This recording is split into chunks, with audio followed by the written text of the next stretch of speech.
To get across the headlines, I'm joined now by the Australian's national editor, Dennis Shanahan. Dennis, just quickly, we'll get into some other stuff, but this housing bill, it's really now a fight between the left of politics in this country, Labor and the Greens. The bill, of course, was rejected in the Senate by the Greens and the Coalition. The PM says, very hairy-chested last week, he's going to introduce it or reintroduce it and potentially create it as a double dissolution trigger. Now, a couple of things here. First, if you look at the numbers and you work out the funding allocated, we're talking about 30,000 homes. What they're putting on the table is $83,000 per property. Now, if you show me a house you can build in Australia for 83 grand, I don't believe it. Data says that a home in Australia on average is 300,000 to build, so I don't think that works. But secondly, and you point this out in The Australian today, he's already trying to walk back this threat of an early election. Have a listen. Well, I'd rather not have it. I'd rather have this policy passed. But of course, a double dissolution trigger, what that does is doesn't necessarily provide for an early election. Dennis, all a bit untidy, I reckon.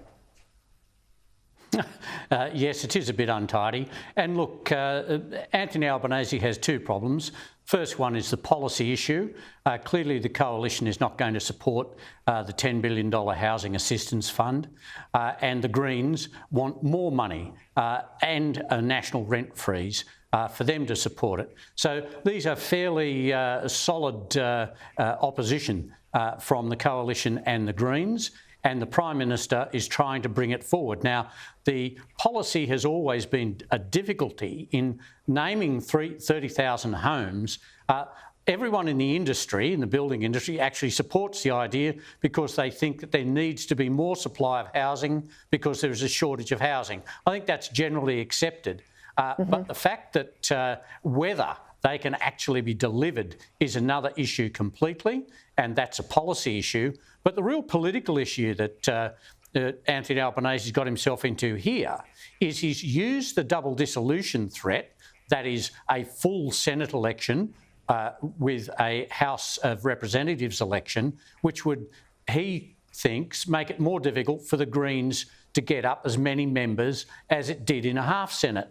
But the problem is people have immediately said, well, if you're using this as a threat, then you mean that it will be an early election. Last week he had to say, oh, I don't mean there won't be an election this year. Of course, he's got the referendum on the Voice in October probably. So he can't have an election and a referendum at the same time. So then he has to try now to say, oh, well, look, we can put off a double dissolution until 2025, which is true, but which also means, well, what's the urgency? Why are you saying that you're going to call a double dissolution election if you can't get this housing bill through, but then wait 2 years until after the next election when the government is returned and have a joint sitting of Parliament? It is very mixed messaging. He's trying to threaten the Greens and it's just not working. The Greens aren't copping it, and I think that there is a very little gain in a full Senate election for Labor compared to the cost involved, the political cost involved in what is a very messy situation right now. Look, I think he's under so much pressure with the Voice. I mean, he can read a poll like anyone. The trend's going against him. He's personally heavily invested in an outcome where it gets up. It doesn't look like that's likely, and I think he's throwing a whole lot of political burley out into the water on a range of other issues to change the conversation. But I think on this case, he's made it worse. We've got this stoush now on the welfare legislation. And what I like about this in terms of the politics is it is an amplification of historic differences now between the left and the right. And too often, I think this has been the Coalition's problem, they haven't had that contrast. They haven't been prepared to step in the ring and have the fight. On one hand, you've got the government saying, well, people are doing it tough, on the dole, let's pay them a bit more. On the other hand, you've got the Coalition saying, let's not just hand out more money, let's get them off the dole. Let's give them more, and doubling the 150 they can earn now before they lose the dole. Let's give them 300, get them out in the workforce, and hope if they do a few extra hours, they might be motivated to make that job permanent and get off unemployment benefits. Now, I think this is a bloody good fight for the coalition to have. And we've got 1 million people sitting there on the dole, Dennis. We've got crippling labour shortages. It doesn't add up that the dole, that cohort, just keeps increasing.